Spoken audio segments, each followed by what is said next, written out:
Alright folks, today we are making a video on how to replace the OEM battery for 2016 Lexus GS all-wheel drive base.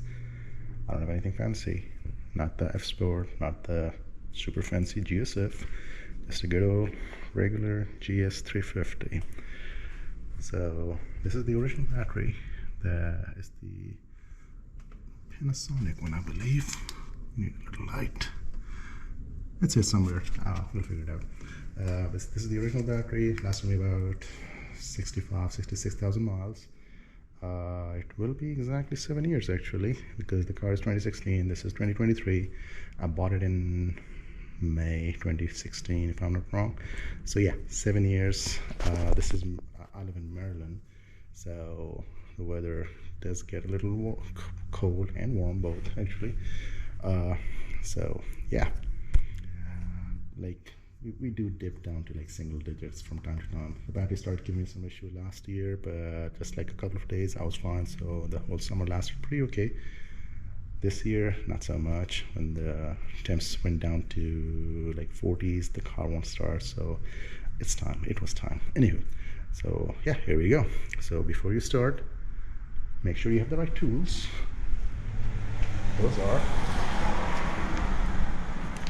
flathead screwdrivers to remove the retainer clips. I'll show you those, and 10mm wrenches.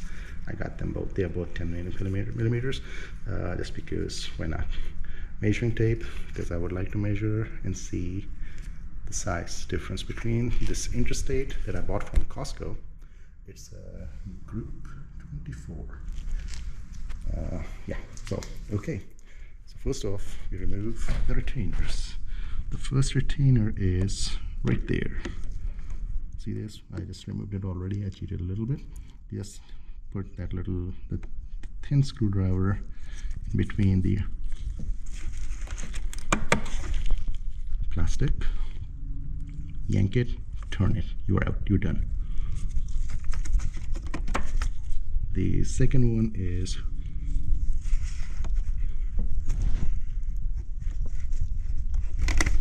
this one. You have to put the screwdriver between the cable and the plastic and kind of twist it. It took a little effort, but not too bad. So, you know, that's something to look into too. Make sure you remove these otherwise, because these are connected to the plastic with this cover. If you won't remove it, you will have a little, and these batteries are heavy, so you will notice, you will know that you know, you don't want to do that. Remove those. Now remove the caps. Remove the caps. You need 10mm, 10mm, 10mm.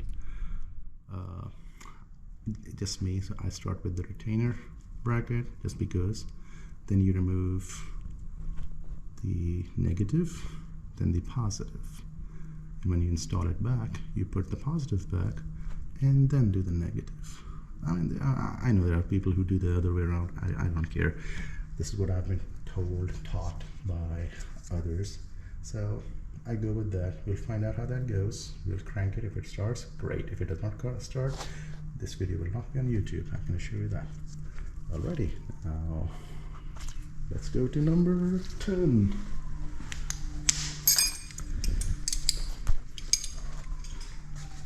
I'm going to start with the short one.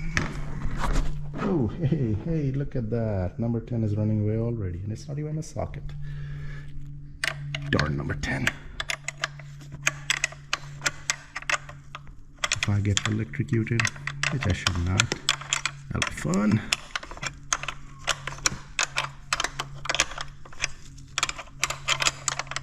Yeah, you cannot, I mean, if you want to, you can kind of put the socket in here, but I don't want to lose the socket, because we all know how number 10 socket always get lost in the car somewhere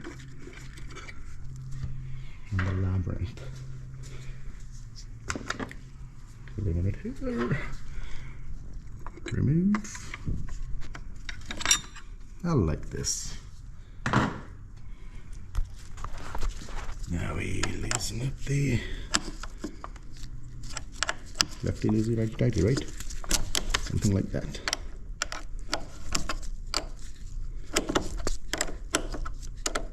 Once I remove these,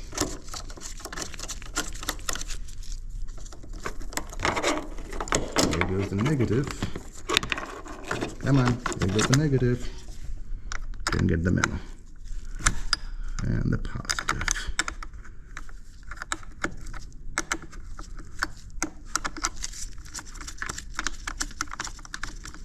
Just loosen it as much as you can. It's gonna make your life easier. Hopefully. Well, there's always that one. Good thing I have a screwdriver.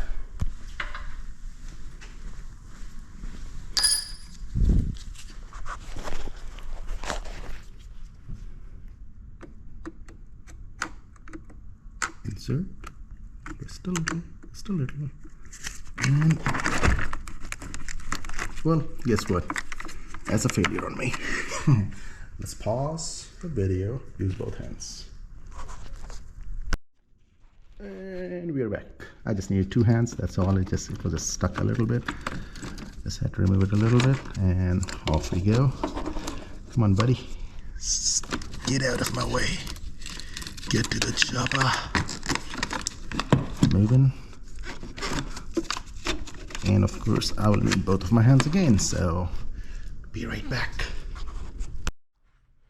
And after about 10 minutes of struggle, we're back. So, yes, this is the Panasonic that came with the car. And in terms of size, actually Interstate is a little shorter. I have a feeling that it will be, but it's a slightly wider battery, so I don't think I'll be able to use it, but I'll still try. And I think I can do it. You'll see. We shall see. But like in terms of measurements, let's do the measurements.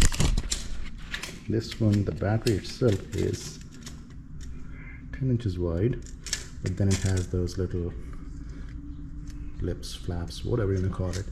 Let's add those in there. It gets up to 11, well, okay, 10 3/4 width. The height is about 8 inches, 7 3/4. Depth is 6 3/4. This one, the OEM one, slightly over 10 inches, 10 1/10, I believe. Height is, I don't even know how to use the measuring tape. How about that, right? Well, now depends. I'm using one hand, so yeah. About 7 3/4, and the depth is same thing, 7 3/4. So roughly about, they're the same. Roughly about, not exactly, roughly about. Okay, so those were the measurements. Now let's look at the specs. So this is a Group 24, bought from Costco, Interstate battery with 700 cca and 875 ca. Crank amps and cold crank amps. This one, on the other hand, the Panasonic one, is 580. This is definitely better than this, but then again, this is from 2016 maybe. Oh yeah, 2016 actually. Yeah, there you go. I believe that's the date code. I could be wrong. I'm not an expert, just saying.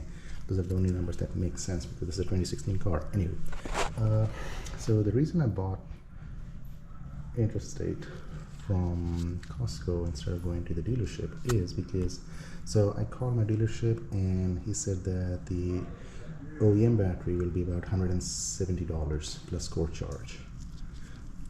This one from Costco, $110 plus core charge. So $130 with tax and core charge minus $15 when I take it back. It's gonna cost me like $115. This one will be $50 more. Now, I talked to the salesperson and he said that their OEM battery is actually also Interstate. It's a 3-badge Interstate as Lexus. So is it worth spending $80? It's up to you. for me, I mean, I can do these little things literally. They were like three screws, 3 nuts actually. Just switch it and be done with it. I mean, I know a little bit about cars. I'm not an expert. I cannot read. Well, I mean, I should be able to rebuild the engine too, because I got tools.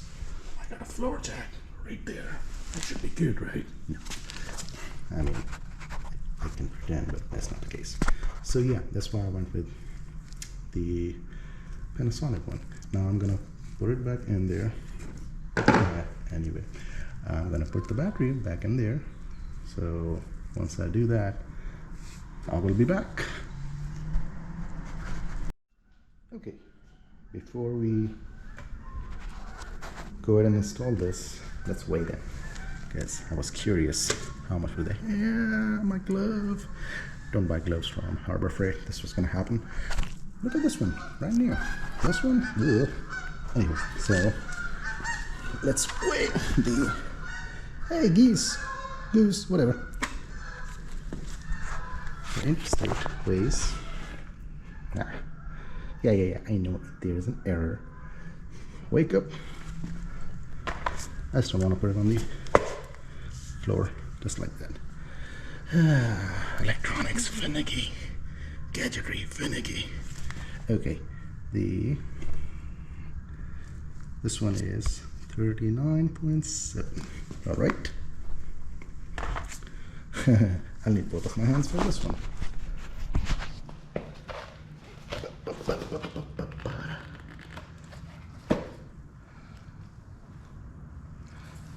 Okay.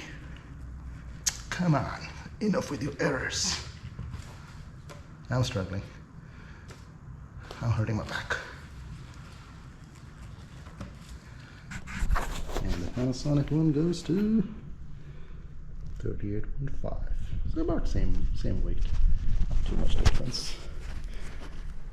But this one is heavier because no grip, no handle. This one comes with handle, makes life easier. Yeah, if you have bad back, well, I don't, but I will eventually. This will be difficult to pick up if you have bad back. It'll be slightly easier. So yeah, on to the next installation. Whew, that was a workout. It was heavy. Yeah, it helps if you can move the connectors out of the way and then do it. Otherwise you will be struggling. It worked. It took me 30 seconds extra, but no biggie. So I decided not to put the box on it. Here's why. Remember those clamps we talked about that you have to open? Clamps have these little, what do we call them? Rivets. I don't want them to damage the battery. I mean, I can work with it, but I'll prefer not to, especially if it is a tight fit. And to be honest with you, I don't think that they're doing anything anyways. It's just probably like Lexus way of being, cool. So yeah, fancy, not cool, fancy. So yeah, there you go. I usually do the tie down at the end. First we do the connectors, the positive, then the negative. You grab it and you just put it on this. No, you don't. Remove these. I've seen so many videos where people complain like, oh, my battery is just being replaced, nothing is working, my car is not starting, what's going on? You have to remove these. How the hell do I remove these? Oh, these are okay, just like that. Comes off. Oh, bummer. Oh, mama. Why is the positive one was the problem child? If I get an electrocutor, this will be one hell of a Darwin Award. I'm not gonna die. It's only 12 volts. I've stuck my finger in the outlet way too many times, which is why I am the way I am. Okay, so you put the positive first. Oh yeah, so this panel, if you never bought the Interstate, look at my glove. If you never bought Interstate, you can remove these if you want to. It's just like, yeah, like little clamps in there, but you'll have to remove them before you put this in. So yeah, I'm too much into it, So I'm not removing it. I'm gonna leave it in and just push it down, which you can do that, yeah. So depending on your car, how many miles you have, how old the battery is, you may have to clean these terminals. If that's the case, you can use the, I would say just use like really fine grit, what the hell, sandpaper. Hey, I'm getting old. At 40 I'm getting old. How about that? Anyway, so get this fine grit sandpaper, clean it up, make sure you do not inhale the powder stuff if there is any powder stuff. Remember, not every powder stuff is good for health or good to inhale, so don't do it. Don't do it. Yeah. So yeah, clean it up. Mine, as you can see, is not dirty at all. Everything's good. And so yeah, there we go. So now we got it's tightened up. The GoPro is getting warmer. That thing, it's not even warm and it's getting warmer. Always make sure you move it and see if it's seated properly. The battery, the terminal, both sides. I mean, I knew the right side was fine. Okay, give it a little bit more. Well, when just the best is the battery move because the tie down is not there yet. Okay, there we go. Put the hat back on. True story. I did not know this one existed until last month. It was never up on it, so I didn't even know. Last month when I was looking around cleaning it, I figured out that was there. Yeah, you live and learn, you live and learn. Okay, let's start the car. First, remove all the tools. Carefully. Important. Muy importante. Come on, baby. Don't be mean. Oh yeah, I have exactly 66,000 miles. Oh yeah. There we go. So, as you all saw, I did disconnect everything. And clock got reset. What else? HVAC is correct. This is where I left it last night. What about my mileage? My mileage is good too. Yeah, because see, the power was off. It's gonna take a little while to turn on. What else? What else? What else? Let's see. Oh, nope. That's not my setting. Come on. All right. So the memory seating stays. It stays safe. Your mileage stays. It saves it. Your HVAC. And here we go on the clock part. Boom, boom, boom, boom. It's adjusting it. That's not the correct time. It's not 8 o'clock right now. I'll figure it. No biggie. Let's go to radio. Okay, first I have to turn it on. Radio. Nope, not this. Oh, come on. Okay. Let's go to menu. Let's go to radio. Oh, fucker. Sorry about that. I did not mean to. It's 2016, so my whole smart thing is done. Hey, how about that? All the presets are gone. So yes, that will happen. Oh no. Okay, no, my presets are there. My presets are still there. It's just that you have to go back and find it. So few settings do change, yes, but nothing major. All of that is same. Sorry. Yeah, I'm getting 23.1 miles these days per gallon because I'm driving all city these days. No highways, all city, back roads, stop and go. Still not bad. So yeah, there you go. Turn it off. The clock is doing its own thing. I think that is the correct time. It's 4:23. So now it figured out, it corrected the time, so we are good. All good. So there we go. that's it. Now I'm gonna just go ahead and do the tie down, and that'll be it. Well, hope this video was helpful. I know it's a bit long, 20, 25, 30 minutes, but didn't mean to do it, but you know. Anywho, good luck with your battery change. Don't touch both the terminals at the same time, otherwise, well, you're not gonna die, that's for sure. Have a good one. Until next time.